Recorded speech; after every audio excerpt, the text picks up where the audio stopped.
As Jews, we like to eat. As Jews, we like to follow the Torah. That teaches us to keep kosher.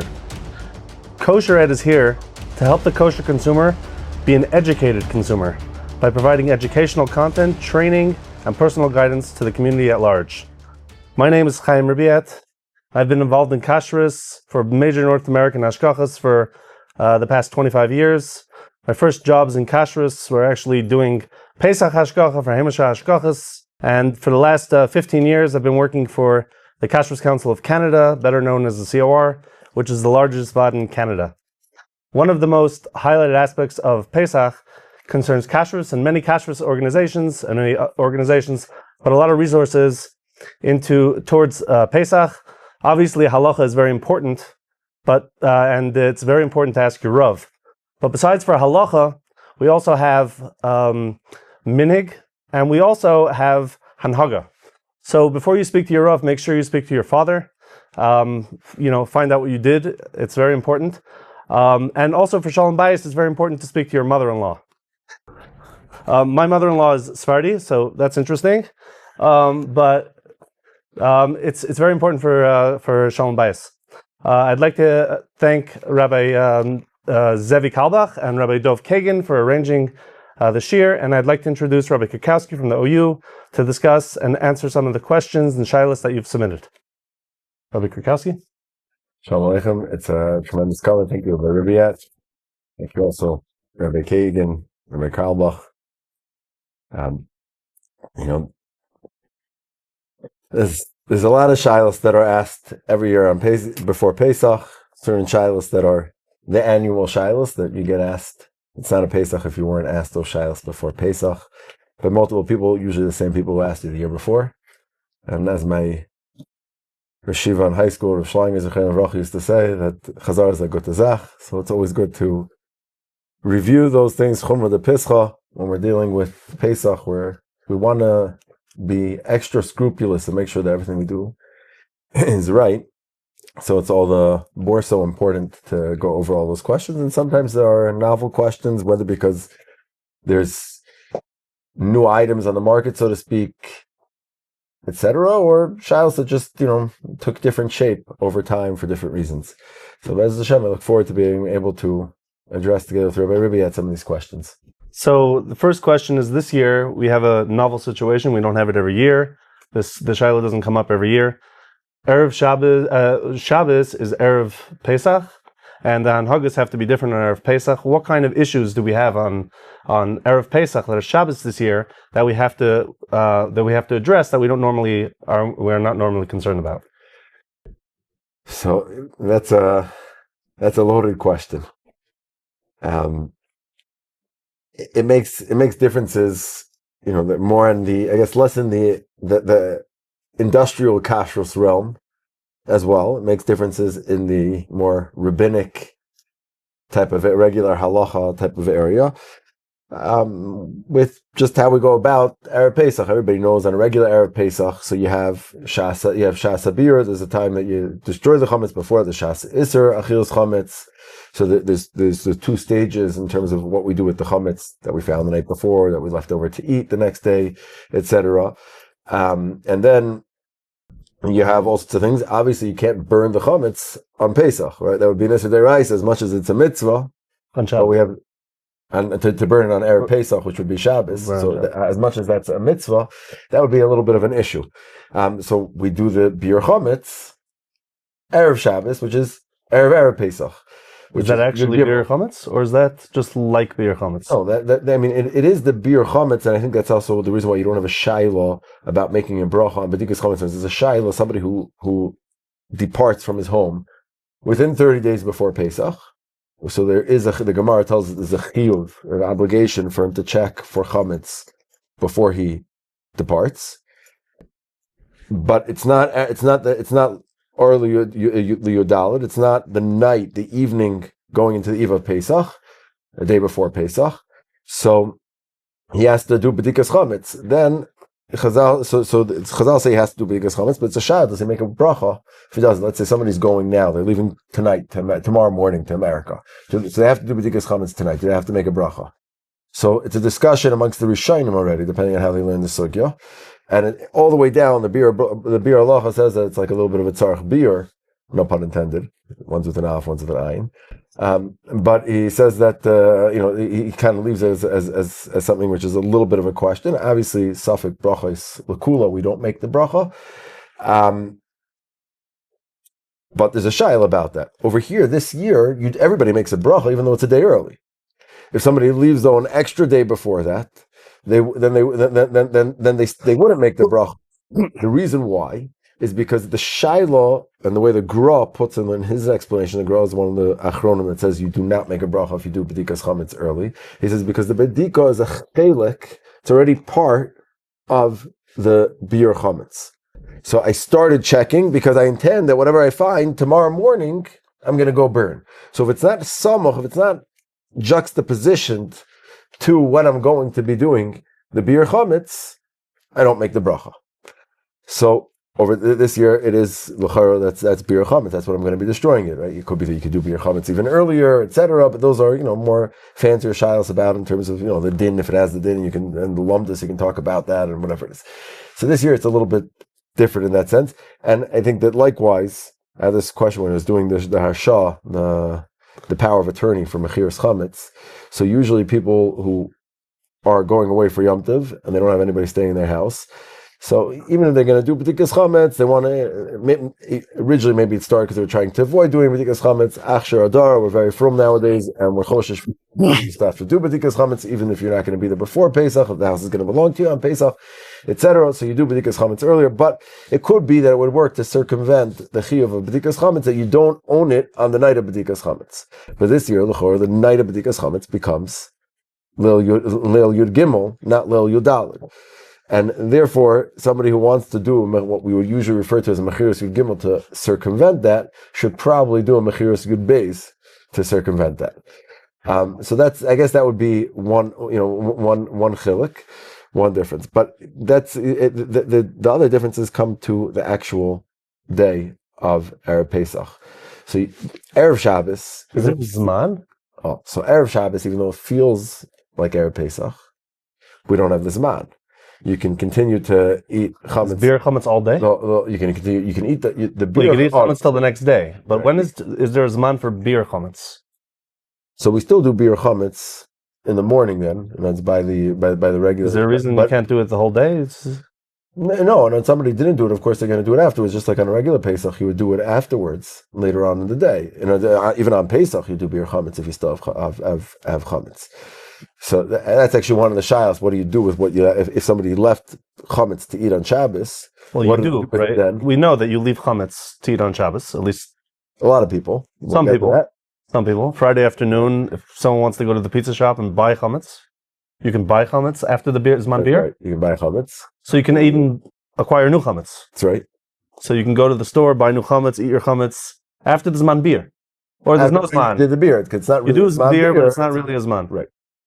So and the bedikas and that's one of the shots what you do on Shabbos. And if you have leftovers, you had your hamaitzi, you ate your suda early in the morning because on Shabbos you're gonna have zman iser achilas chametz, and therefore really zman beer. So what do you do then? So that's a shaila, and again back to the Rishayim and then back to the Achrayim. What do you do? Is it kafalem kli because I'm not allowed to burn it now? Do I do something else? Do I just dispose of it? Do I throw it out? Well, before it's not muktzah right now, I can throw it out. So throw it out in the garden. It's bread, so you wrap it up, etc. Right? Obviously, you have to treat bread with cover. That's a whole different sugya, not related to Pesach and Chametz. Give it to the birds. You're not allowed on Shabbos. Probably better idea. Not that you're probably not allowed to. Might be. Again, ways to get around that, but probably you're not supposed to. You're not really supposed to feed animals that you didn't shake off the crumbs outside. So if you have, that's some of the Achrayim discuss that if you have a place that you dafka throw the crumbs all the time, that you can do that on Shabbos also because it's clear that's my main intention. I'm not doing it to feed the animals, even though I know the animals. You'll be mafkir them as you do that, right? And then they also say, and the Ben Ish Chai brings that action. Interestingly enough, on a regular basis. Because if you have a place that you dafka dump crumbs, you don't have to worry about being mezalzel on the crumbs. And also, it's an interesting Ben Ish Chai. So those are definitely certain particular halachos. But what gets complicated Right, so what if everybody wants to know, you want to get your kids out of the house, you can send them for pizza Erev Shabbos. If there's a pizza store that's, operating and open, and I'm sure a lot of them will because it's a good time to have business, they have to have a good way of, doing that, locking everything up, making a good machiras chametz last minute. A lot of rabbis sold the chametz beforehand, so again, it's because it doesn't make the food treif just because they stole it from the guy, but that's the guy's telling you the chametz. Maybe that might be, but that gets to a different shayla, really, in the mahos of a machiras chametz, and if it's a rama, if it's even a rama, or if it's a real mechira. But that's something we can maybe discuss a little bit later on. But Shabbos, what do you do about lechem mishnah? Right, we all need to have lechem mishnah. We have 3 sudas really that you need to have lechem mishnah for. We have shal shudas. The Mechilta seems to be mashma that it's the same type of chiyuv as the first 2 sudas. Is it even possible to do a shal shudas? So that's a good question. But you have 3 sudas that you need lechem mishnah for. And what complicates things further, as we all know, right, Erev Pesach, you don't eat matzah. You can't eat too late. You don't have matzah. And you can't eat too late. You can't have matzah. Right? So that complicates things even further. So what's the eitzah? How do you have a maitzi? So one eitzah is have chametz. But then you have to be careful. You just clean your whole house for Pesach. Right? So where are you going to have it? So you have it outside. You have an eruv, a proper, etc. And if you have it outside, you don't want to leave over, any big pieces. You have little kids, or people who maybe the next shlav. So they have little grandchildren that come over, and maybe they're even less used to those little kids and less used to paying attention to where those little kids are leaving half a roll or whatever it is. So that complicates things. And what do you do with the leftovers then afterwards? So again, we said you can throw it out, and whatever it is, you put it in a public garbage, assuming you have an eruv, etc. And the eruv is worked out in a way that you can put it in a public garbage, and etc. But that might be one eitzah. So there's another eitzah, which I have a question about the eruv. Most people, they make a new eruv, the eruv chatzeres for Pesach. It's Pesach dik. You're not allowed to have matzah on Pesach, on Erev Pesach. Is your Erev Chatzeres not valid for your Pesach Deka Erev? It's a good shaila. But the question is it really also to have the matzah on Erev Pesach? Or is it that we're knowing not to eat it, and if somebody would need to have the matzah, they'd be able to have the matzah. And if you didn't have what to eat, you'd be able to eat the matzah. There's no isser inherently. The Erev doesn't have to be a matzah. It could be two other cholim. Right. So it could be, but usually what they do, the Erev, because it stays the whole year, so they often use a matzah. Use matzah.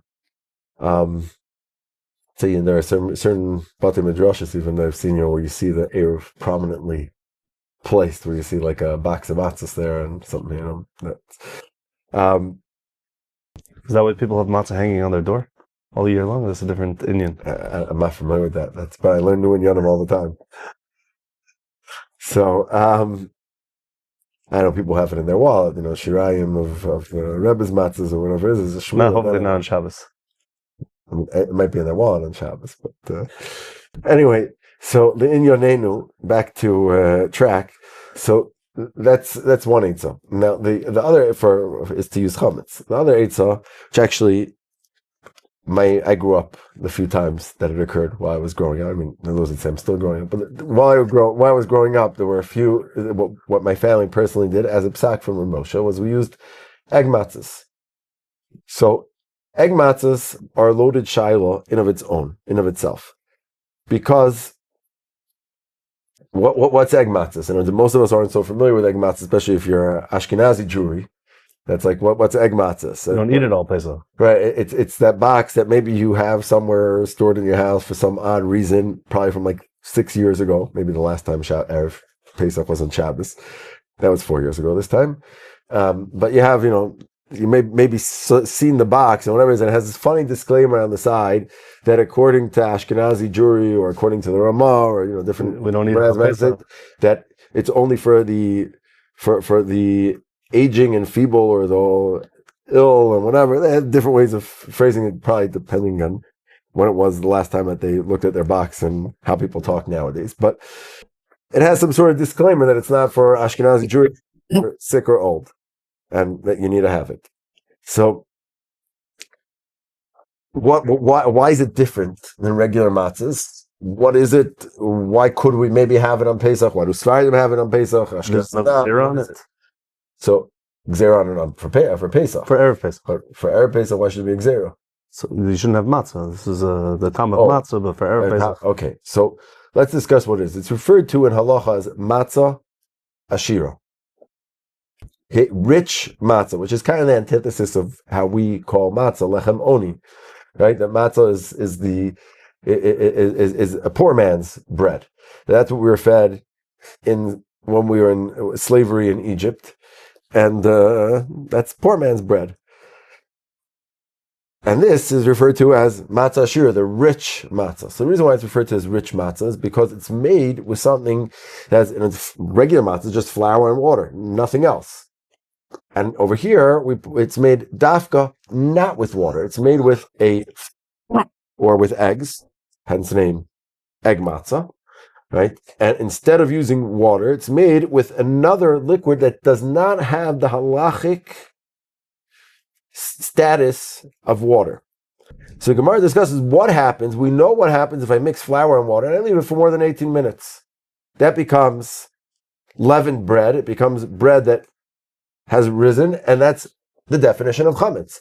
But what happens if I have fruit juice? I took apple juice, or I took grape juice, or I took wine, or eggs, or some sort of oil, or something like that, and I put the flour in, and I made a dough out of that.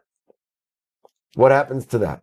So the Gemara says it's not memaher lahachmetz. It doesn't become chametz very quickly. It takes time for it to become chametz. So that's also a shaila. What does it mean? It takes time for it to become chametz. So, because it's very undefined, Ashkenazi Jewry kind of stayed away from it. Whereas the Mechaber, the Rav Yossi Karo, took the approach as it's not memar lahachmetz. It doesn't become chametz, and you can eat it. Therefore, you can eat it. And Sfardim there's a whole slew of all sorts of things that they call Matzah Ashira cookies, because it's made out of the same type of basis that what they mixed in was, instead of making it out of flour and water, you put apple juice in water, or grape juice in water, or wine in water, and then it becomes actually very sweet if you were using something which was sweet without necessarily having to add anything else to the dough. And you have something which l'chora is in chametz, according to Mechaber. Now, one of the complications in this is what happens, though the Gemara doesn't talk about, what happens if you mix something else in with it. We said the juice isn't memar lahachmetz, but if I put salt in, or nowadays we have all sorts of fancier things in salt. I put in some sort of acetic acid or citric acid or some sort of other fancy chemical type of thing, right? And I put in maybe some sort of flavoring. I put in a little bit of chocolate, and I mix it, and then the chocolate has different ingredients. OU Kosher Pesach. But what happens now to that dough? Does that change the status of that dough? And it's more complicated. So that's the cookies. We'll get back to the cookies in a second. You put in sodium bicarbonate, and it actually starts bubbling right away. Oh. So does that might change the whole thing, right? So that's what Rav Moshe says. Rav Moshe says that no. What the Ramah means, and when we go back to the sugya, and he says even in the Mechaber, Rav Moshe says this, that all we know is that it's not memar lahachmetz, but it doesn't give us a shear. It doesn't say that it's never machmetz. That the whole you can leave this, you can eat it, you can put it out. Everybody knows you bake challah, right? So you mix the flour and water and the sugar and the salt and the yeast, right? You mix it all together, and now you leave it on the side to rise, right? And you put it a little bit of heat even, and a little bit of heat helps it rise more. Not enough that it's going to bake, but enough that it will allow the yeast to, do its job geschmack and, become nice and big and turn into that beautiful loaf of bread from being just that clump of dough. So, what happens if I leave this now to rise? I leave it the whole day. I leave it for hours. So he says, it's not memar lahachmetz. It didn't give us a shear for how much time do we have till it becomes chametz.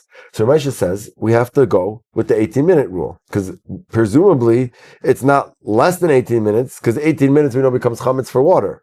Otherwise, it wouldn't be mamar. It would just be regular. So he says, we know that we have at least 18 minutes. He says, it's quite possible that there's more, but we don't know how much time more. So we have to be choshesh and do it in less than 18 minutes. So now, with that being said, so the way the egg matzahs are made, the ones we certify, and we certify most of them actually.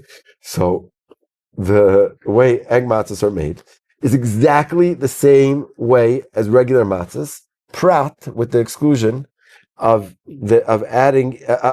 putting in only juice or eggs, or in other words, it can be both of those. You can mix the juice and the eggs, but no water whatsoever. Juice doesn't have any water mixed in. No water. We have special runs of juice. Do they not have, not from concentrate? Not from concentrate. Special runs of juice that are done, either it's grape juice or wine, and it's not the egg matzahs, the egg matzah cookies, which we don't certify for a lot of reasons, and we'll discuss that soon.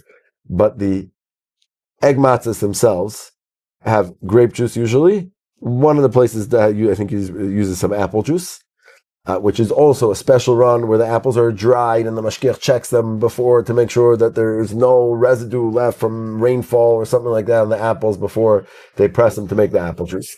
So there's no water whatsoever in the juice. They change the pipes before, make sure it's new pipes, dried out pipes, etc. And that the whole run should be done. Everything should be totally dry from any water. It gets packed there. It's straight into flexi tanks that were clean and dry, brand new dry flexi tanks. Comes to the matzah bakeries. Again, they attach fresh pipes to pipe it into the mixing bowl with the flour. And the only ingredients that will be in there are whatever meiperos, whatever fruit juice or eggs that are being used without any water again, and the flour. To the extent that one of the big discussions is with matzahs, you change the mixer every 18 minutes with regular matzahs. But when you change the mixer, what happens to the mixer that you just exchanged it for? It goes to a washing center and it gets washed. So one of the things here in Eretz Yisrael, we're not the only ashgacha, and one of the things that we always are having discussions about is washing the mixers in between. That they don't, that some of the ashgachas don't want to do because they don't want there to be any water because maybe they're not going to dry it perfectly. So this is an ongoing discussion. So why can't you have a mashgiach to make sure that it's totally dry before, etc. But the whole idea is to have it that there shouldn't be any water. Those are the only two ingredients, and it's made exactly the same way as the matzahs. Within 18 minutes from when the flour meets the water, much, much less. It's about 3, depending on the exact bakery, it's between 3 to 4 minutes from when the flour and water gets mixed until it goes into the oven, and it's baked within the first 30 seconds. And as it comes into the first section of the oven, it gets baked. It's a long tunnel oven, but most of that's just, drying it out further for crispiness and that type of thing. So it's baked within like the first 30 seconds. It's fully baked, and it would crack. If you would take it out and open it, it would crack. It wouldn't be something that would be like doughy at all. And that's how we make these egg matzahs. So egg matzahs might be a way around it. It's not matzah, because it has something you can't use for Leil Seder. It has fruit juice in it. It's not lechem oni. It's lechem ashira. It's Matzah Ashira. Okay, and it's not chametz because it's not memar lachametz and whatever. So it's true on Pesach we wouldn't eat it, but now the problem becomes twofold. What about after Shas Isur Chametz? Should you be eating egg matzahs? So it's a good pitaron. It's not chametz, but should you be eating it? So it's a good pitaron for Friday night, and it's a good pitaron for Shabbos day if you're eating the Suda early enough. But afterwards, that becomes a little bit of a complication. Is it really hamotzi? So we'll get to that question in just a second. You keep them going, these questions. So that assuming it's hamotzi, and we'll get to whether you can make hamotzi on it if it's hamotzi, that would be a way around it. But the problem still is going to be Shal Shudas. Is it hamotzi? We'll discuss that now since you asked it, and it's apropos. Is it's possible b'kisn for 2 reasons. Because it's a mole fruit juice, and it's hard, and it's a cracker. And so maybe it's possible b'kisn, and maybe it's really mezonos. Right. So it probably is possible b'kisn. And it probably is mezonos. But, one of the things I tell people when they ask me this, eat the whole box. I said, my mother, when my mother makes challah, she uses the same challah dough recipe for a kokish cake, called kuglof. But she uses the same dough recipe for it. I said, it tastes like most people, most Ashkenazi challah until now. I mean, now I know sourdough challah is like the new fad, right? But especially for those in America and Israel, it's taking a little bit more time to, I think. They have it here already. Yeah, they do. But it's taking a little bit more time to take root in America. I understand, like it's not a Shabbos Suda if you use regular challah. It was one of the tzitzos of COVID. Everyone had sourdough challah right away. Everyone started making it. We got busy.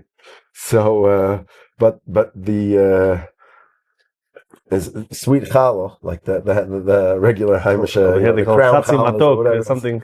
That's probably also possible with kissin. And l'chayra, if you're being kovei asud on it, which is what you're doing, if you're using it instead of bread, and you're eating it like bread, you start being, as they say here, you have a whole period. So Ramesha holds again back to the same Ramesha holds the possible with kissin is mitzaref to what you're mitzaref with it.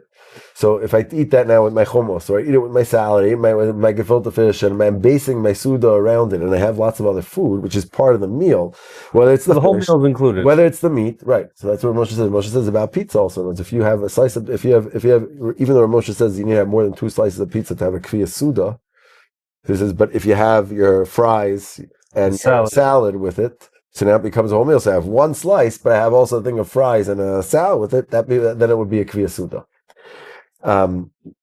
So l'chora, yeah. So the probably some you can use it then as the same type of thing for a mitzvah. Now it could be for Sfardim they have a cheshbon that it doesn't, you can't use possible piston for a suda because the din kviyas suda is well, that's a more complicated cheshbon, and so that may be a different story. But the pashtus is that once you can use it, make a motzi on it because you're being kovei suda on it. It's true if you were having it by a kiddush as like a tam type of cracker, and you were just eating, you're using it to pick up your shtick herring with, right? Or even better, the onions from the herring. Rebelski Zechariah Rocha was always mechaviv the onions from the herring because he says it's one of the few times you can make a hadama on onions. It's when they're pickled. That if it's cooked, you don't make a hadama on it, and if it's raw, so it's batal daitz, it's a koladam. It's not the regular way of eating it, so you make a shackle on it. So this is the only way that you can really make a hadama on it is if it's pickled. So it's always mechaviv the onions from the herring. I have another question. How about eating something that's gebrux, that's clearly not something that is matzah? You want to use that for hamotzi, or you want to use it as lecha mishnah? You could create something out of this gebrux dish. It shouldn't be worse than Matzah Ashira, at least for sure. That you have a flour which is made out of matzah, and you mix in other items afterwards. Besides for the question of people that do eat gebrux, people that don't eat gebrux, maybe erev Pesach before the zman is something that's kosher Pesach and gebrux, an option for people that eat gebrux, maybe even people that don't eat gebrux on erev Pesach before the zman. Okay, so in terms of if it's an option, mitzad the gebrux, even for people who don't eat gebrux, that's an option. It's not worse than chametz before zman or chametz. Shabbos, Friday afternoon, Friday for okay. So before mincha. Close around, I think again, since gebrux, it's a minig which is gebayt. It's based on echshash and halacha. It's a minig. So the most important element of a minig is what's the mahus of the minig? How do people keep the minig? Is it part of the I think most people who are makbid on gebrux, once they're makbid on the isser chametz, they're makbid on not eating gebrux. Well, what about shmini shel pesach? That they eat it on shmini shel pesach or things like that? Good question, but somehow it's part of the minig also. But what about the isser of eating matzah there of Pesach? Okay. Now you have gebrach. Right. So that's a matter of contention, and there are those that feel that it's fine, and there are those that feel that it's not, that it is a problem. I know as a child we grew up that Pesach you don't eat you don't eat things that have matzah meal in it. But there are those that different opinion, and in fact there was a point in time where in Yerushalayim the Rabbanut was pushing the hotels to use fried matzahs, just straight up to fry them, to take a matzah, stick it in the fryer, right? Pushing them to do what? In order to accomplish for hamotzi on erev Pesach, right? Because what I was going to tell you, you have a shiloh if you're using a brox and you're taking a lot. You're not necessarily having a shear of a kazayas. You have to have a lot to have a shear of a kazayas, right? The famous shiloh. What do you do about kiddush on Pesach? You want to have a kiddush. You come back from shul. You davened early. You went to the Ashkami and to avoid the long drasha and to avoid the chazan who was belching away and whatever's with a Kabbalah style davening or whatever it is. You went to your Ashkami minyan. You come back, so you finish davening at 9:00. You come back home, it's 9 o'clock, you don't want to sit down to your Suda yet. Your wife's certainly not ready after Leila Seder. She was, so Ba'abat, she won't have a kiddush now. What do? So even if you gebrach, it's not like so I have mezainis. In order to have a shear of a kviyas suda, which is sufficient for kiddush, not kviyas suda for hamaitzi, but kviyas suda for kiddush, you need to have a lot of, again, depending on exactly how dense of a mixture, you have a lot more than just how much flour it would take because you're making it out of a matzah mill. So that's the that would be the issue also if you would make like a bread out of matzah. I guess matzah brai, where it's just like French toast out of matzah type of thing. If you take a whole matzah and you stick it in egg and you fry it and you want to eat it as lechem mishnah for Shabbos. So yeah, they even thought it was sufficient just to fry it. You put it in a deep fryer and whatever it is. Would that solve the problem, or is that also? So assuming there wouldn't be a problem to eat gebrachs or Pesach. I'm not talking about midin gebrachs. I'm talking about midin matzah. Right, which might go back to that shiloh, but if there wouldn't be a problem with it, so then that would be an eitzah, but that's a matter of contention whether you should avoid that on our Pesach or not. So therefore, the hotels wanted to use it because they really don't want. And again, in your personal home, you can take a chayes, right? This is one of the things I always tell all the people. Say, I don't eat in restaurants, or people who really care don't eat in restaurants. So I say, really, why don't you eat in restaurants? So like, why should people who really care about kashrus not eat in restaurants? They say, what do you mean? It's not as kosher. It can't be as kosher as your home. I said, really, to the contrary, I think it's probably more kosher than most people's homes. I said, most of the deraisa shilas that come up in a kitchen shouldn't come up in a restaurant. Restaurants either fleishiks or it's milchiks. Therefore, you just did away with all the basar v'chalav shilas. So I said, it's true. You might have a shilah about bishul akum. You might have a shilah basar shenishtaneh. Okay, I know sometimes basar shenishtaneh might be a deraisa, but probably you won't have a deraisa scenario of basar shenishtaneh in most restaurants, especially if they have, especially or maybe it gets complicated. But there might be all sorts of, but shilas that come up that are derabbanan that don't necessarily come up in your own home because. Many people, unless they have, full-time help or something like that, don't necessarily have bishul akum shilas in their house. But there are certainly deraisa shilas that come in everybody's house. Everybody has in the same fridge, very often on the same shelf, even right next to each other. Right, and it's a mishnah. Right, you can put them on the same. That you can put a piece of cheese and a piece of meat on the same plate. It's mutter. Right? Now, if you'd walk in, anybody here who works in kashrus knows if you'd walk into any establishment and find a piece of cheese and a piece of meat on the same plate, this wouldn't go down very well. They probably would lose their hashgacha very quickly, and there'd be, a huge ruckus about the story. Huge tumult. So, the truth, so back to that, what happens is in the industrial, you can't take achrayas. The reason at home we take achrayas for things that no mashgiach in any industrial setting would want to take achrayas for. So in a hotel setting, you don't want to take achrayas for having rolls, even in the front yard or in the backyard or on the street in front of the hotel or whatever it is when it's coming out of your kitchen and going back in. No hotel rabbi would want to have that child on his plates if he's if he has an ounce of Yerushalayim. So that's so in hotels you have to come up with eitzes that might not be the best eitzes for your own house. Whereas in your own house it's a little bit easier. And even with egg matzahs, you might say in a hotel I have egg matzahs, you might get confused later on during Pesach with the real matzahs and whatever it is. Which is I remember when I started off in kashrus.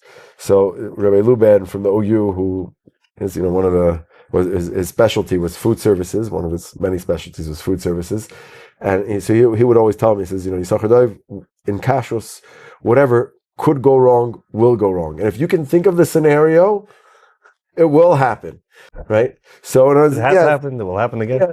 Yeah, if it's something that's oila al adas, it's something that possibly could happen.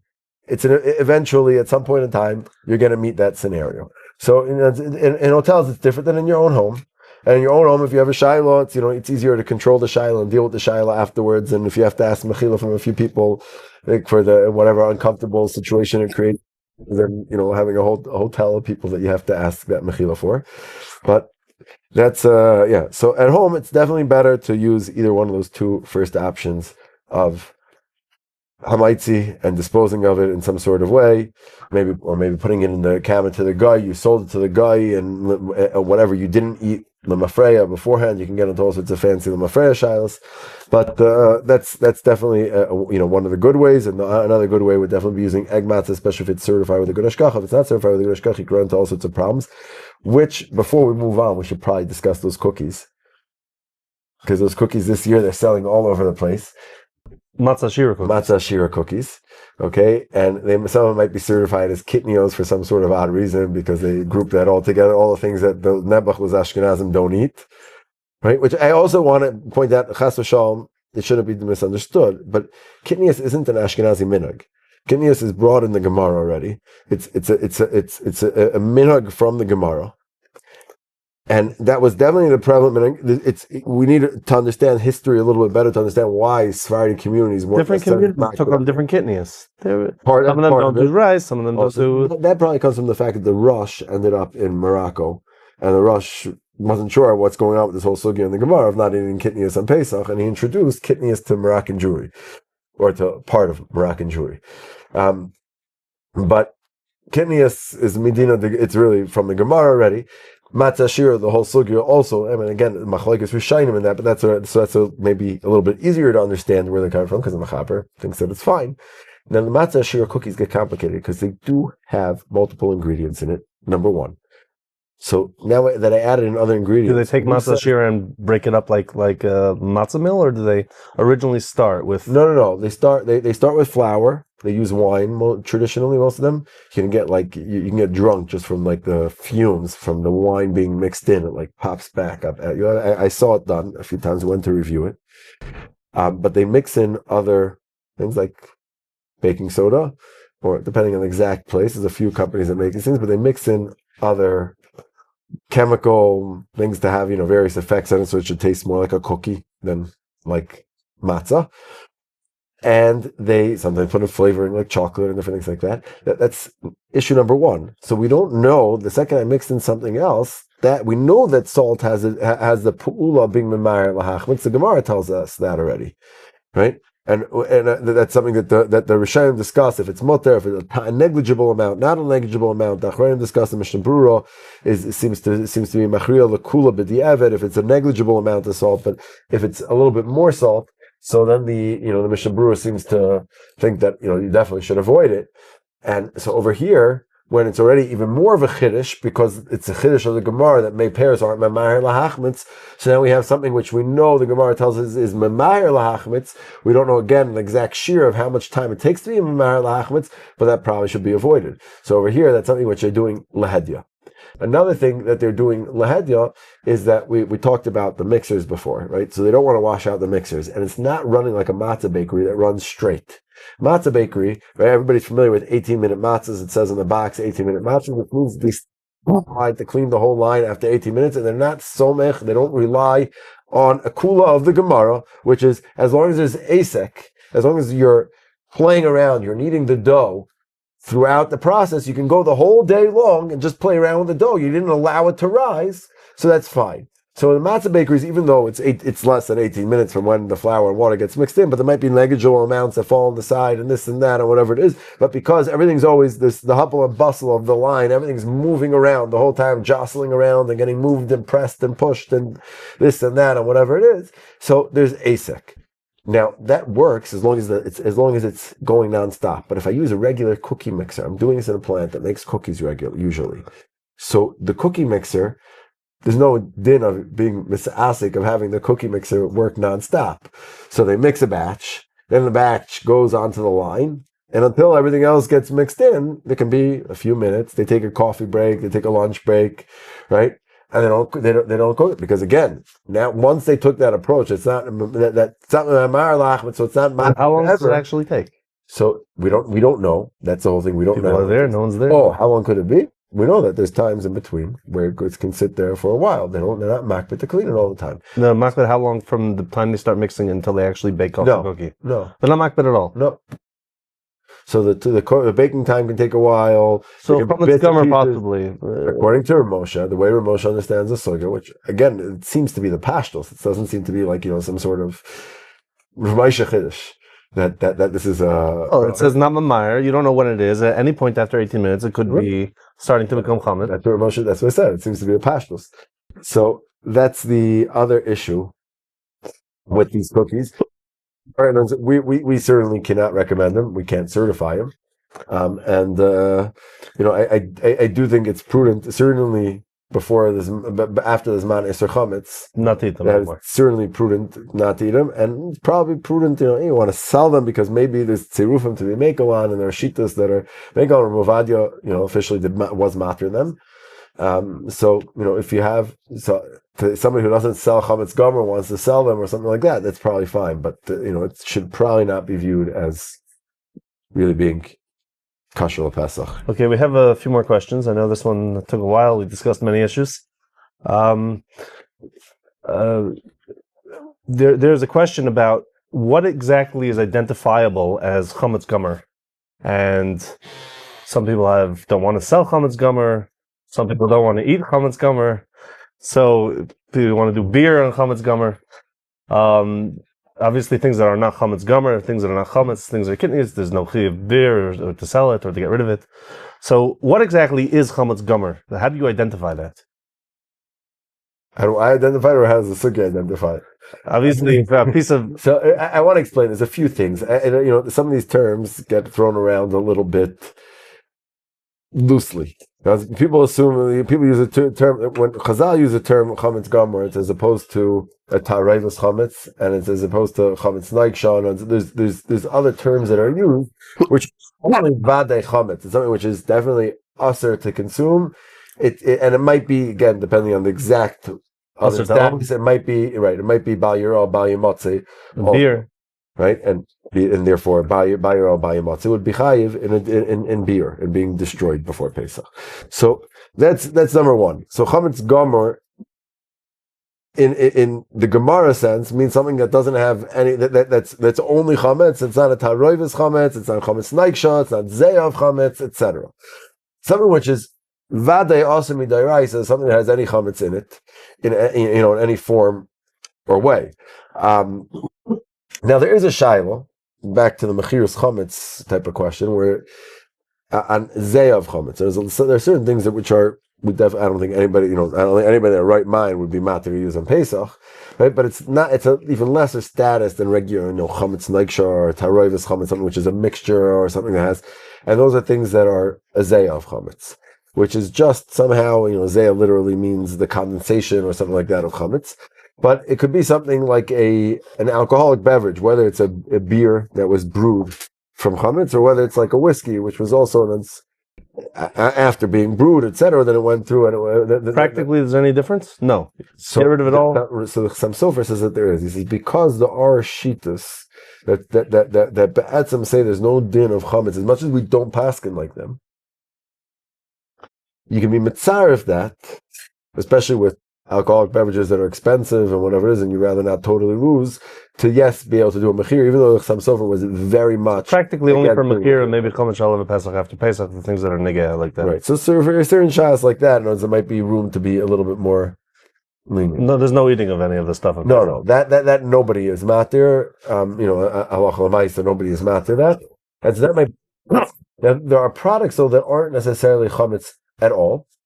But they're not kosher Pesach at all. Meaning they were made in a chametz line. So you want to call it taruvais chametz or something like that? Maybe because there might be negligible amounts of chametz mixed in, but the chametz was bottled before Pesach, etc. And lu yitzur, somebody would need it, right? We probably would be matir for them as well.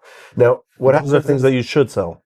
So those are things that one definitely could sell, and if somebody's going to keep it, they certainly should sell, because once we have, it's like the famous dairy. Even if we don't sell chametz, that's something that's important to sell. Yeah, that's what it's saying. It's like that famous dairy equipment shiloh. That why don't you write on everything that's only dairy equipment? If there's no dairy in the ingredients, why don't you write on a dairy equipment? Because you want to take achrayas as the hashkacha, that there's no trace of dairy left on the line afterwards or whatever it is, depending on the exact CIP process, cleaning in process type of cleaning that the company does anyway, or whatever it is. It might be easier or harder to take achrayas for that. But the point is without getting into all the nitty gritty of the things, once we know this, it's not kosher or Pesach, so to start splitting all the hairs and defining how much of a real chash there is or isn't or whatever, it becomes complicated. And we're not usually, there's enough complications with everything that we need to know and that's going to make a real nafkamina for Pesach, not to get into intricacies of things that aren't going to make that type of difference. Therefore, no hashgacha is going to start. If you call up, hashgacha, and you start asking, hackling them about every last product that they have that you didn't see anything that appears to be chametz in the ingredients, they're not really going to necessarily give you answers that, there's no chametz in this, it's only chametz kalim, or no, there's that. Because you wouldn't be able to handle it. I think people want to know, just if they have a minig not to sell Chametz Gamur, what could they sell that isn't Chametz Gamur? And it sounds like basically you should get rid of anything that you think might be Chametz Gamur, even if you don't have a minig, sell it anyway. And no one's eating anything that you don't have a very clear kosher Pesach on it anyway. And anything that's not clear kosher Pesach, you put it in the cupboard and you sell it. Absolutely. You selling things that are not that are Kitniyos, selling things that are kosher Pesach, nothing's going to bother you and nothing's going to hurt you. Absolutely. And it's only about the minig of trying to not sell things that are Chametz Gamur, maybe. Absolutely. Margarine that's kosher Pesach. How come you can't find it in Israel and you could find it available in America? For Ashkenazim that don't want Kitniyos.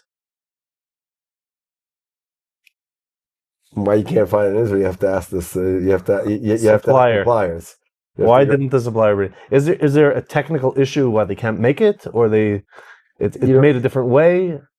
So there's a few things. First of all, even Glacier, I don't believe that it wouldn't be here. And, the Rabbanut has this thing against cottonseed oil. I know people are going to tell me that there's various achrayim that wrote against it already before, but the achrayim that nobody would have ever heard of if they didn't write against them. People weren't trying to find the Mari Makim for cottonseed oil being a problem in Pesach.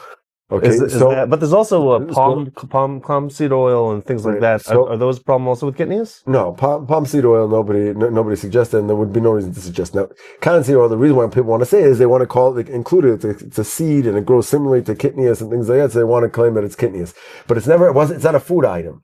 So to say that there should be Kitniyos and something which was never a food item, it's not related to a food item. You can the best you can do is bring me things that it's mentioned. Tzemer Geffen's mentioned in Mishnayos and the Shilas about Klayim or whatever it is, but that's not a raya that it's a food product. So that's the next Shilah is about the canola. Is that the same idea? No, canola. I know a lot of people want to claim that it's the same Shilah, but Rebelsky explained it so beautifully. And he said, you know what rapeseed is?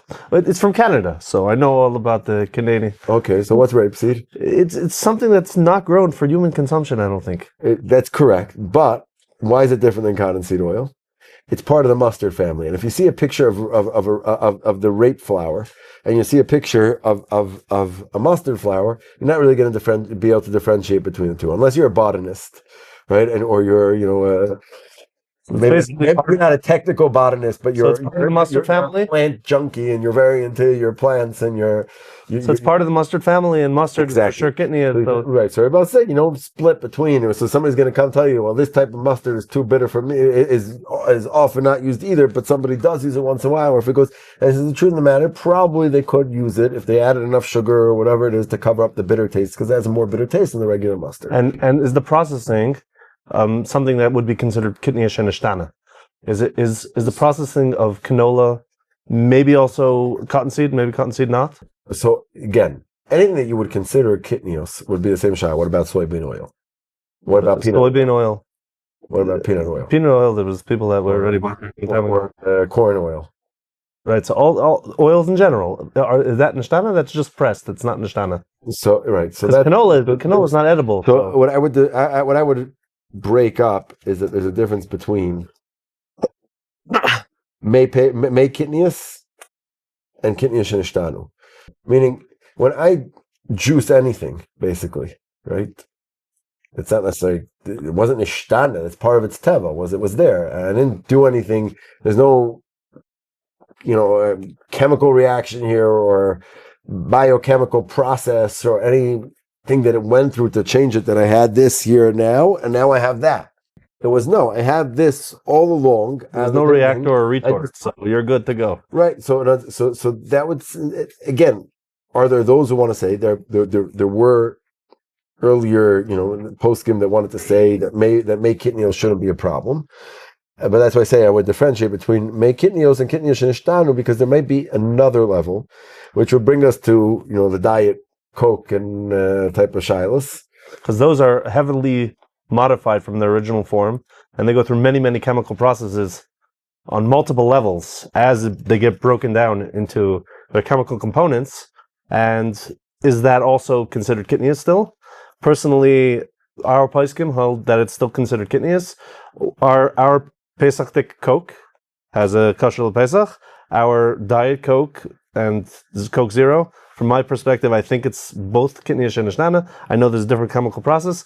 We put a Kitniyos logo stamp on it.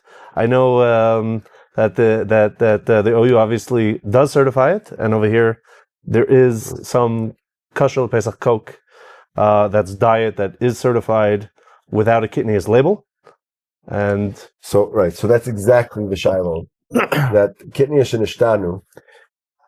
So Rabbi Belsky maintained like this, that Kitniyos that goes through a biochemical process. And I took to give an oversimplification of the process. We'll use citric acid instead of using all the various sugar substitutes, because each one of the sugar substitutes is a little bit different in exactly how it's processed, how far removed it is from any other from the original sugar.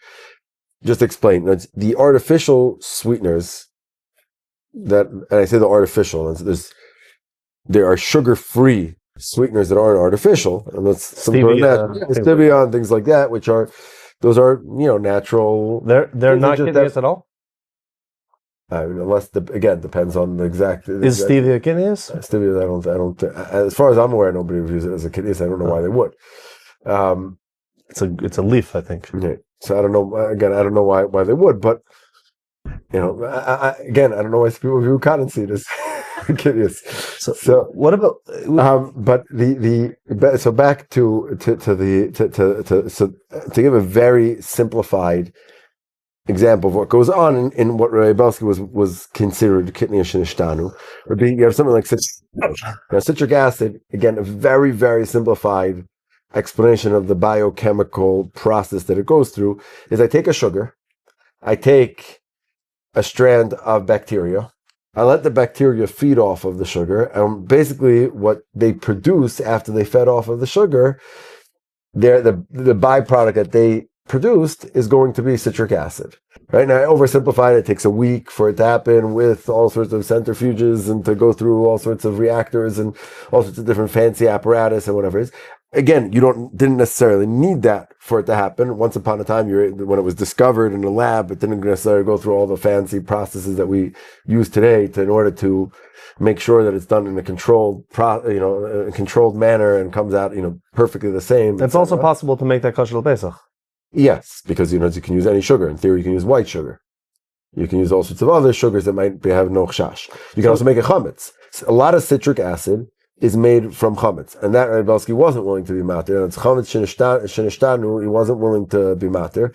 Whereas Kitniyos shenishtaneh, the same exact process. If it started with chametz, it would still be usher. But if it starts with Kitniyos, because again, what that went back to was as if it's in the gzeira of Kitniyos or not. Whereas chametz isn't a gzeira. Chametz is deraisa. Chametz is aser. So I make something out of chametz, it stays chametz. Whereas Kitniyos, if I have something that fed off it and produced something else or whatever it is, as much as it's microscopic and whatever it is, so Rabbi Belsky, it tastes different, it looks different. I mean, it doesn't really look that different, but it looks a little bit different. It tastes different, it has different qualities, etc. It's not something that somebody would confuse with the original item. That Rabbi Belsky was willing to be matir, because if it didn't go through a unique process, it wasn't something that was there inherently, that I just had to extrapolate it from within. Whereas it's something which I needed to create, I need to go through a biochemical process. There, Rabbi Belsky was willing to be matir. So that goes on to the diet drinks, and that's why Rav Landau also in Eretz Yisrael doesn't certify the diet Coke. He certifies the regular Coca-Cola, and Diet Coca-Cola becomes Rabbanut Tel Aviv, and but that's the difference. So yeah, somebody who's somech on Rabbi Belsky's Pesach, somech on the OU in America, etc., and wants to drink the Diet Coke. So Diet Coke here with the Rabbanut Tel Aviv would be the same halacha, and on the same thing, same exact process as the OU in America. And as much as they usually would not drink anything with the Rabbanut, certainly not in Pesach. So this would be different. You can be on it because it's exactly the same thing as those. Okay. We have it. So there are differences in the artificial sweeteners that are used in different in different drinks, and some of them are removed. Some of them are further removed from the sugar because it goes through a dual process. Is there a difference between Diet Coke and Coke Zero and how the sweeteners are created and the level of shenishtaneh that the Kitniyos from when the Kitniyos started? Okay, so there are differences in the different artificial sweeteners. That's also the reason why there's difference. Some of them have 0 calories, mamish, and some of them have a minute amount, 0 calories. Right. So that it's below. You don't necessarily have to write. You'd have to use a lot amount, and that's aspartame and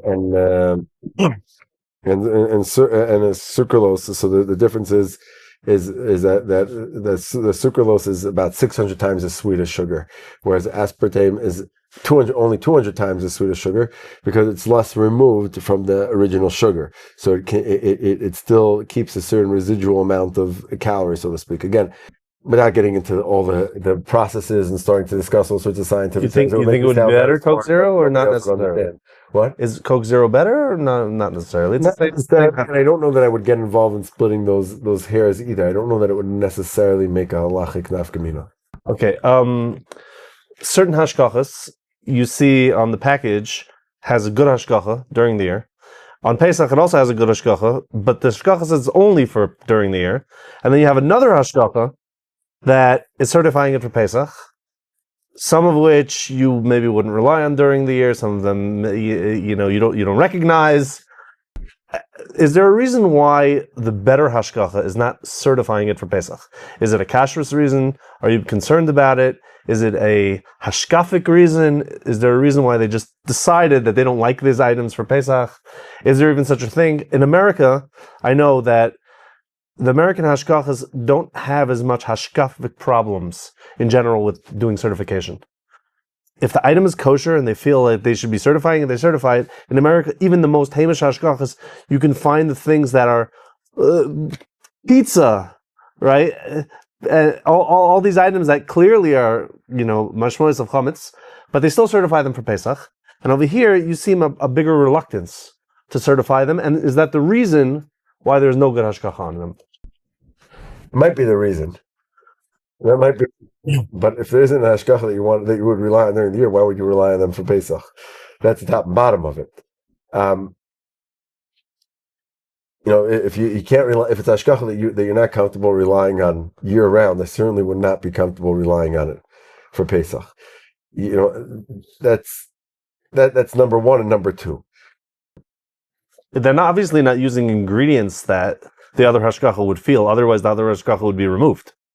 They wrote that's for year round. For year round. So it says next to the good hashgacha that you're comfortable eating, it says lo kol el Pesach. And then you have another hashgacha which you're not comfortable eating year round that says yitzur miyuchad kasher lePesach. Kitniyos, not Kitniyos. Not Kitniyos. It says yitzur miyuchad kasher lePesach. You're not comfortable with them year round. Why would I trust them on their yitzur miyuchad for Pesach? That's I think the easy way to answer it. What do you think about hotels versus maybe eating in a restaurant? Is there any difference? And the hotels, they seem to market themselves toward you have a spiritual experience there, and a chashav Rav comes, and somehow the chashav Rav is supposed to validate the idea to be there. And being there, a part of it, the big part of going to a hotel is not cleaning and having someone make food for you. And the Rav being there is a clear indication that you should be there for Pesach. Is there something that is validating about having a hotel that's kosher Pesach and the pitfalls of certifying a hotel for Pesach? I'm not sure if you do any hotels for Pesach. We tried to do a hotel for Pesach many years ago. It wasn't very easy. It wasn't something that they wanted to continue. That was one time and done. I know a lot of hashgachas, American hashgachas, they don't do that. But is there a way to do hotels for Pesach? Should a Rabbanim even go to these hotels for Pesach? Is it Marasayan maybe? Okay, it's a very, again, a loaded question. We only have a few minutes left, so we'll try to be makatzer. Hotels are complicated for Pesach, and there are any hotels that we certify. There are very few hotels. This, aside from hotels we certify year round, I don't think we're certifying any hotels already for a few years. And the reason why is every year we always have people who come to us and want us to certify hotels. There's certain things that we tell them before we even get into the nitty gritty of Pesach kashrus. We tell them certain basics, and the second you tell them those certain basics, they don't want to hear anything more. We tell them that you don't that you can't certify a hotel that has more than 3 or 4 floors, unless they have a Shabbos elevator. Not because you're giving hashgach on the Shabbos elevator. I'm not getting to the Shabbos elevator, Shiloh, but straight up, you're not going to allow a hotel that lechatchila is being somech on amir la'akum. They don't want hashgacha from a kashrus that's going to be makbid on that. So they don't want someone who's going to be makbid on basic shmira Shabbos. So it leaves a lot being asked what's going on in the kitchen where it gets really complicated. I mean, this is like simple, and as you put in a Shabbos system or not, or you don't, or you have it that the floors are low enough, or you find hotels that have low floors. There's plenty of hotels in areas that are spread out, and they only have 3 or 4 hotels because they're 3 or 4 floors. So very spread out, and that's that. So or Shabbos locks, or things like you start discussing certain things. The number of mashgiachim that you want. You tell them that you want enough mashgiachim that there should be able to be mashgiachim in all the kitchens that they're using at any given time. You're not talking about that you want there to be lots of people twiddling their thumbs around. You want there to be basic work. You need to wash a lot of lettuce for Leil HaSeder. Right, so you want there to be enough able hands to wash and check the lettuce for Leil HaSeder, right? And they don't want to hear that. They only want one mashgiach there for the whole Yom Tov, who's also the scholar in residence, right? So that's a big problem. Well, that's a good thing, because then at least his picture is on it. So the scholar in residence at least is his hashgacha. Okay, so that's a big thing. Now, Rabbanim who go, it could be that rabbinics is a little bit like the medical world, that not every doctor understands every part of medicine, and not every rabbi understands every part of halacha. Could be. Okay, so it could be, if I want to be down the kavschus, I'll say that maybe they don't understand the pitfalls in kashrus, and maybe rabbanim who work in kashrus and don't paskin taras mishpacha might understand less than that, or rabbanim who work in kashrus and aren't involved in Hilchos Shabbos or whatever. Well, fine. That could be, but overall, you certainly need a good hashgacha. Also, it's not enough that there's a chashuv rav, but presumably, if there really is a real chashuv rav, he's also going to want a proper hashgacha. Right? Then I would assume, and I've had that before, and some of the times that we have been involved in certifying programs for Pesach, and there was a chashuv rav was coming to be the rav, the paisik, and the darshan, and whatever it is. He's not eating out of his own plastic bag. And they called up and they asked a whole slew of shilas. They want to know beforehand that it's fine. Maybe they spoke to somebody that they trust in the world of kashrus and gave them tips about what to ask. Maybe they understand a little bit in kashrus themselves, but they come prepared and they ask all these questions. You haven't seen a situation where a Rav Yissachar gives hashgacha and then they won't eat there.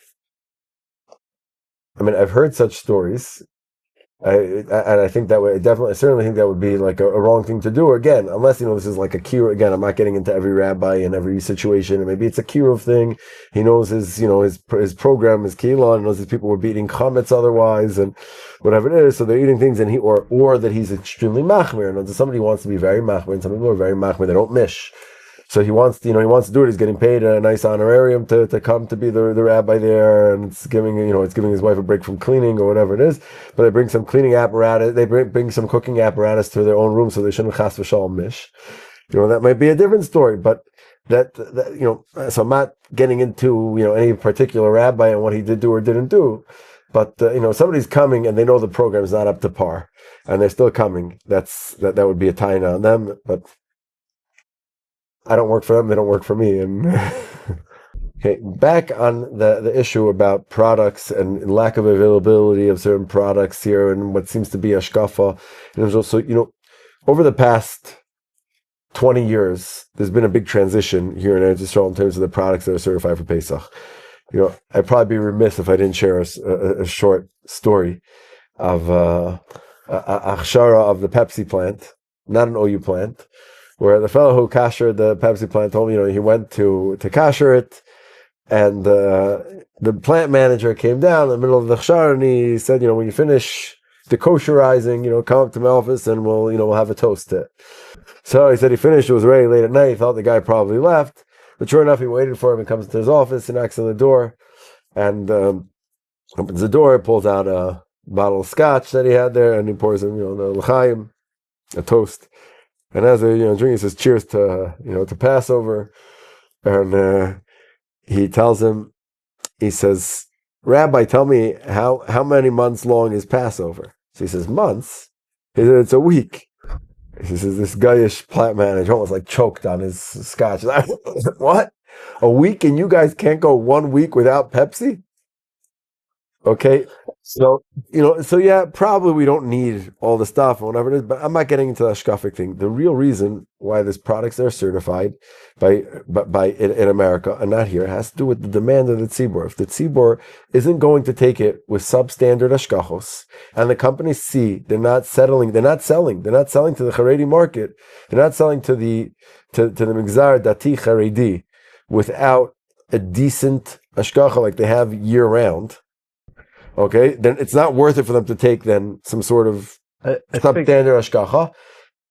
And the hashkachos also have the pressure on it when they see that their constituents want the products. The pressure's on them then.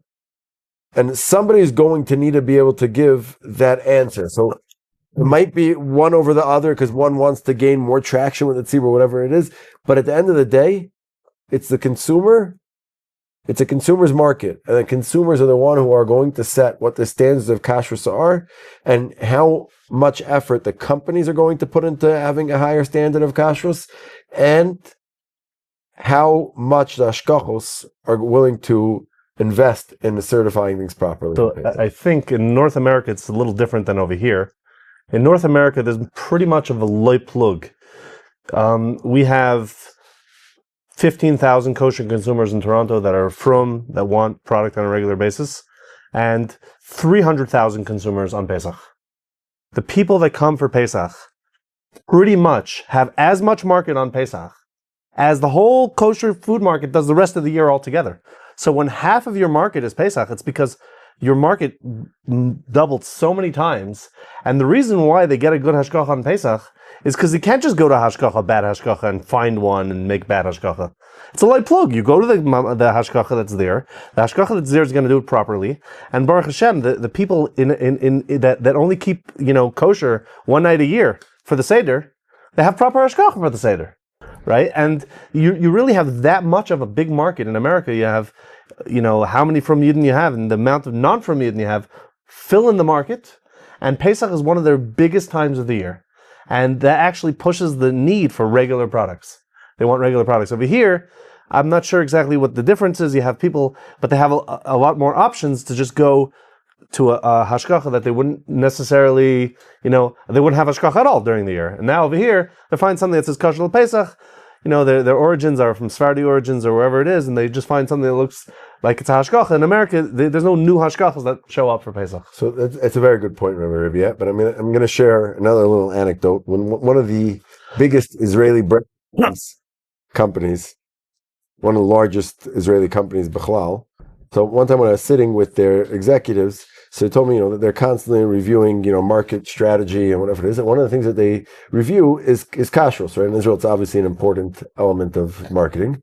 And they discovered that after, they started telling me the top tier mahadrin hashkachos, the difference between the number one hashkacha and, so to speak, in their eyes, the number two hashkacha, which wasn't one of these shvacha Pesach hashkachas. Okay, they said it was like a 20% difference in the Migzar Dati Haredi. So he told us, for us to lose 20% of the Migzar Dati Haredi, we have to have a good justification for it. But somehow, what happens is Pesach, and it's a rule of thumb. I get calls about restaurants that we certify here in Israel. We don't certify a lot of restaurants, but I get calls about restaurants we certify here in Israel. And somebody will say, hi. Maybe they'll ask me if they're speaking to Rabbi Krakowski. Maybe they won't even ask that. They'll say, and I'll blurt out the name of a restaurant. I'll say, yeah. They say, can I eat there? So I'll say, I don't know. Did you make a reservation? Right? All they want to know, people want to eat. So somebody in Kolo told them it's not good. Okay? Somebody else told them that they called up Rabbi Krakowski and he said it's fine.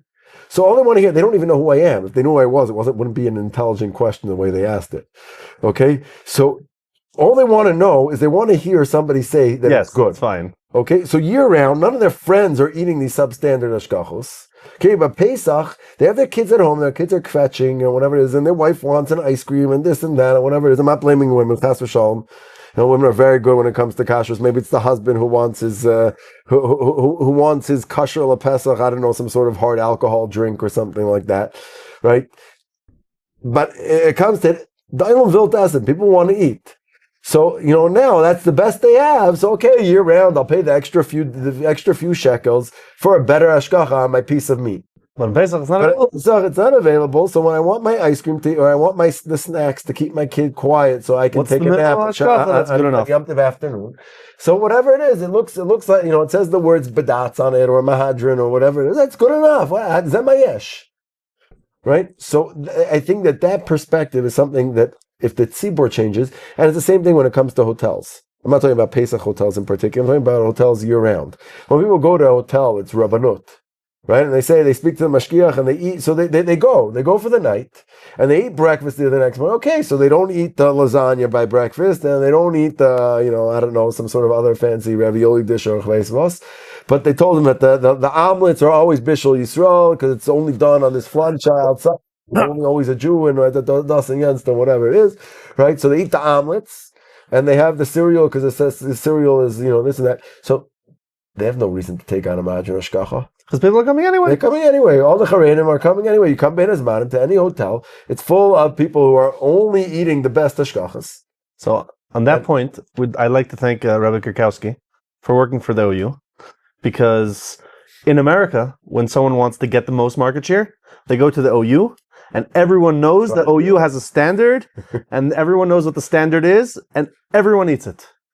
And everyone at the Eder relies on the OU. Excuse me for outing them like this. They all rely on the OU. Although they claim they don't, they rely on the OU. I don't know if they claim they don't. They might say it. They look into it. That's and we know, as being one of the smaller of the biggest hashgachas, people are moving. Well, they also want to take on the OU, even though they have our hashgacha. Even though they know that the mashgiach is still going to be me, they still want the OU. And Baruch Hashem, over here, they look at the market share and they move, like, do we still need the best hashgacha, and is the market share still there? Over there, the market share is only with the OU. You want a bigger market share, you immediately go to the OU. There's no worse hashgachas, because the OU basically puts a boundary around what the minimum standard anyone could go to before they just lose their hashgacha to the OU. So I'd like to be in the same place here in Israel, and we don't need to compete with Mitzvah Hashem, hopefully. But that, to create a standard, you want to be more machmer, b'vakasha, and there's no problem. Welcome. You can add on whatever chomer you want. But to create a base standard, that it's kosher lechatchila, and that there's certainly a strong yesh al ma'al ismoch. So that's definitely the goal. I think there was one more question. There was a question regarding private labels. So, are you allowed to eat anything that you see something with a Lieber's with a Lieber's label? This is something I would like to address, because the label that says Lieber's on it doesn't always mean that the hashgacha is going to be the same. When you see a hashgacha, you know that the Rav is always behind the hashgacha. When you see a private label item, they don't necessarily always have the same Rav. I have a story with a private label product that was going to one of the very, very hamish places in America. I knew the mashgiach, who it was. I knew my father is a very erlich hamish yid, and he was giving hashgacha for the OU, and he's going into this place that has candies that have shellac on the outside. And I sent him a picture of a candy with shellac on the outside with a big label slapped on the top of it. And I asked him, they're slapping on the label because they're trying to sell it in places where the hamish olim is trying to have chumras that they don't want to use the shellac. Okay, there's yesham al lismach, have shellac, everyone knows that OU has it. There's an OU in the corner in the back. And I asked my father, I don't understand. Who's this Rav? And is he only putting on the label in order to trick the people into buying it with this private label on the label? I said, this is totally irresponsible. You're only putting the hashgacha on the label because it only has an OU, and you're trying to trick the people that it doesn't have an OU anymore. And I think that there's a lot of irresponsibilities also in America. Also with the people with the with the fancy in America they say with the Hasidic Oisius. Over here everything has the Hebrew Oisius. You don't really know what's what, but just because it has a Libers or a Pashkis doesn't mean that the same standard is being kept. It doesn't necessarily always mean that it's Pas Yisrael, Brish Yisrael, or Chol Yisrael. You don't know. Just the fact that they put on another label, that they're keeping the same chumras as maybe the proper Hasidic Hechsher that really, a real proper Hasidic Hechsher would want it to be. Okay, so it's actually a great question. Great topic to discuss. Now right after Pesach, everything's going to be Yashan anyway. But for those of us who assume that your products in Israel are always Yashan, so there's actually an interesting story because we have the exact opposite scenario here in Israel. Some of those Haimish Eshkachas that certify things, they're not Mukar by the Rabbanut. Yeah, they're not Yashan, and they're not Mukar by the Rabbanut. So they can't come into Israel with Eshkachas. So we have a lot of these so-called Haimish companies who now that they wanted to start importing to Israel have applied for OUs in order to be able to get it in. So, but some of their products don't end up getting an OU because they're really applying for the OU only in order to get into Israel, and we're not really willing to do it because it's not Yashan and it's coming to Israel. So you see, 70% of their products, their candies, their juice packs, they're all sorts of different products. You see, they have an OU on it also when it comes to Israel, and all of a sudden people don't notice, but you go their cereals or their crackers don't have an OU. And the reason why is that they're at a certain point in time, at least, they're actually chadash. And so somebody wants to be makbid. Chumras in America they don't have that they have here, and chumras that they have here and they don't have over there. That's a different standard. So it's a very, very curious situation. But that's so yeah. So it's always prudent. I tell people all the time. No matter you go to a Haredi supermarket and people think it's a Haredi supermarket, everything's kosher, right? You go to a Haredi supermarket, or there's certain companies, in America, I'm sure the COR has a similar type of thing, you won't certify a product that has the same parallel product not kosher. Right? Because people generally, they get used to seeing a certain package and assume it's kosher.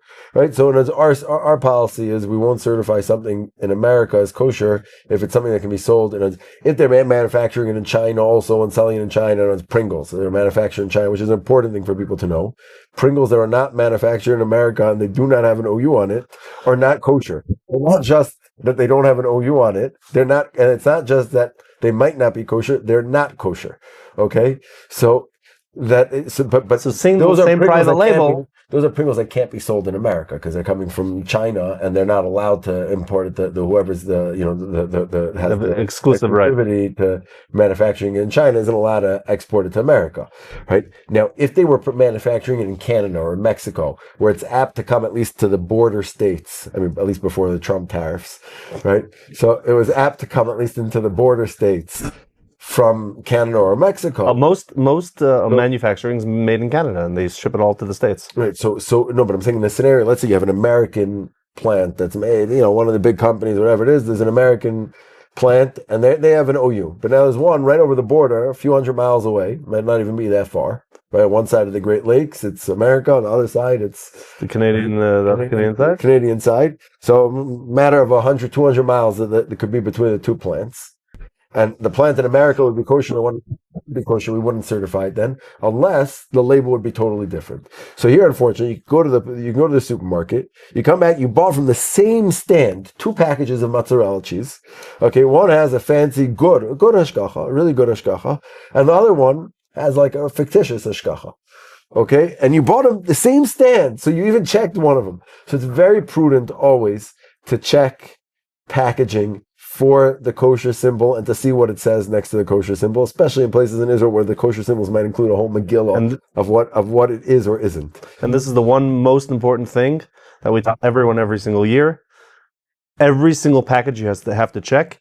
2 packages could look exactly identical, one with hashgacha, one without hashgacha. They mix it up, they put it on the shelves, they reshelve it, they put it in the wrong place. It comes in the same box from the same distributor. The guy put it back from last year, he put it stuck back in the box.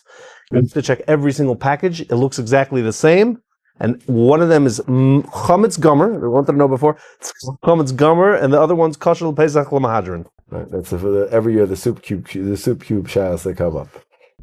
There's a shaila about quinoa and other new Kitniyos that have come up recently. And is it kitniyos? Is it a seed? Is it a legume? Is it a different part of the plant? A part? Do we consider it kitniyos for Pesach? And chadayma, maybe other kind of kitniyos in the past that they've found or have come up as kitniyos, and how does it get decided what is and what isn't kitniyos? Okay, so that's an excellent question. And it's a question where it's constantly discussed, and there's real discussion on why it might be one way or the other. A lot of that's actually based off of a tshuva from Moshe, where Moshe says that whatever was an exer of kitniyos is an exer of kitniyos, and whatever is not. Yeah, those who want to tie it back further to the famous story with the potatoes and the Chayei Adam, and the Chayei Adam wanted to aser eating potatoes because he felt it's similar to kitniyos, and that the Pnei Yehoshua wrote back to him that if you aser potatoes on Pesach, you're going to be asering Chayei Adam. Everyone's going to starve. Yeah, but you're going to be asking Chayei Adam as a lashon he wrote to him. A little bit funny. Anyway, so some people want to tie it back to that. That was already the idea. Then was that we don't add things into the kitniyos prohibition. Was Ramesh talking about peanuts? So Ramesh was probably talking about peanuts. Ramesh was talking about peanuts, and Ramesh did eat peanuts, and some of his children still eat peanuts. Still, and now it's just reproving.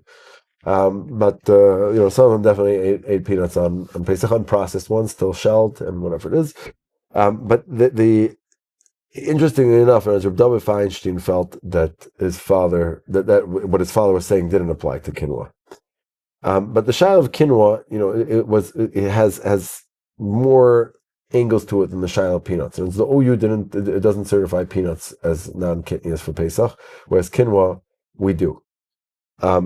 So the shayla had other angles to it, which was that because with all the different dietary issues that people have, whether it's because we're more cognitive of certain health issues that maybe we didn't have as much information on before, and whether some of it's because of all the fads of dieting, where it becomes people turn it into needs for themselves, and it's hard to say at some point that it's not a need anymore. So there was a little bit more pressure in order to matter quinoa. So, but the OU did a lot of research on it, and Rav Schechter felt, based off of Rav Moshe, that quinoa should be similar to the idea of peanuts. Rabbi Belsky actually did not agree with that. Rabbi Belsky felt that quinoa was different, because he said like this: he was mechalik, and this is what Reb David Feinstein really said, that he was mechalik between items that met all the criteria of kitniyos and items that didn't meet all the criteria of kitniyos.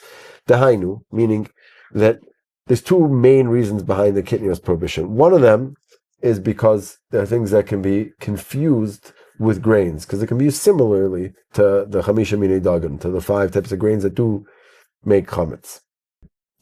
You can make bread out of it. You can make all cookies, cakes, whatever. You can make not mezainis, it would be shako or whatever it is, but you can make those types of products. Right? There's cornbread, and you have all sorts of cereals that are only corn and rice and whatever it is. Right? You have all sorts of products like that you make, and it's the same, more like rice crackers and all sorts of things like that are pretty much similar to things that are made from wheat flour or oat flour or whatever it is. So that's one reason. The other reason is because of things that grew in close proximity or were stored with flour.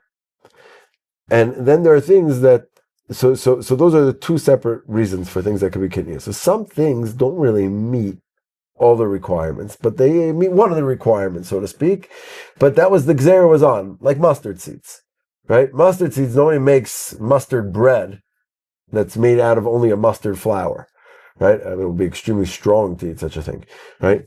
But because mustard was grown next to wheat fields and was stored together with wheat often, probably because it grew next to wheat fields, right? So therefore, there was a chash of kitniyos, and that was in the gzera because of that.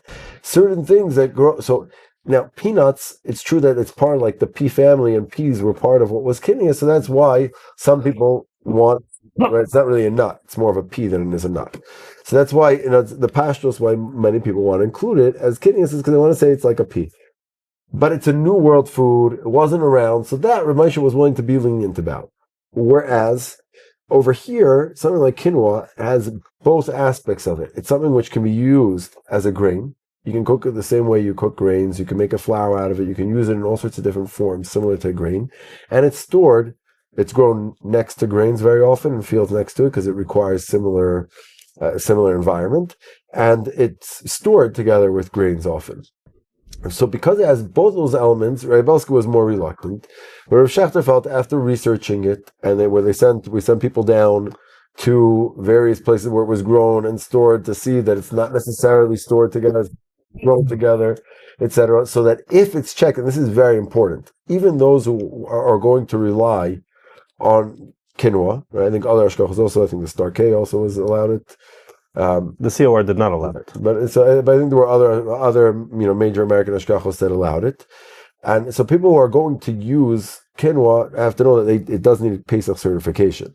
Right. That's for sure. It's not just something you can say, oh, it's only Kitniyos, so I can do it. Just likewise, anybody who's a Sephardi is going to be using rice, something like that. It certainly should have good certification. It's to be checked multiple times. There's all sorts of specifics to how it's done. It's not like this, like hocus pocus. Okay, I eat Kitniyos, so now it's good to go. Which that's another interesting catch of Erev Pesach being on Shabbos.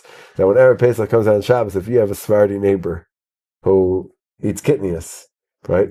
So again, on paper plates or whatever, not on your own kalim, etc., you can have them make for you in their pots and whatever it is that they're going to have over Pesach, rice or whatever it is, and you can have rice or some sort of corn product or whatever it is on over Shabbos. The whole Shabbos till again, probably from the Zman Isra Achilles Chametz. I think the minhag is not to have. So you cook in your own pots.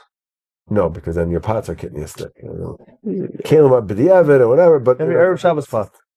Also, if you have your own pot in the Chanami. But so that would be another difference, which is different than Shmini Pesach for Israelis that don't have a Shmini Pesach. When the last day, Isru Chag Pesach is Chal and Shabbos. So there it's a shayla of it being muktzah.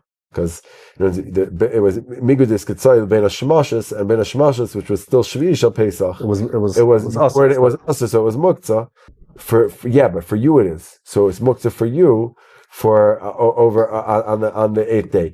Again, there are those who want to say it because you can give it to a kid or somebody who's sick. It's not. Pashtus says it's muktzah. You weren't going to eat it, but then that you wanted only for Esru Chag. So that would be the difference between like a kula that you would have on Erev Pesach going into Pesach, as opposed to Isru Chag coming out of Pesach, which are both Chal and Shabbos. That would be a difference. So that's just like a cool, novel type of thing that you can have. Everything's Pesach, but you have your rice. Thank you very much to Rabbi Krakowski from the OU in Israel, and also Rabbi Zavi Kalbach and Rabbi Dov Kagan for setting up this fabulous event, and from the continuing education and the Kosher Ed for helping us all be more educated consumers. Thank you very much. Chag Kosher v'sameach. Kosher and Yom Tov.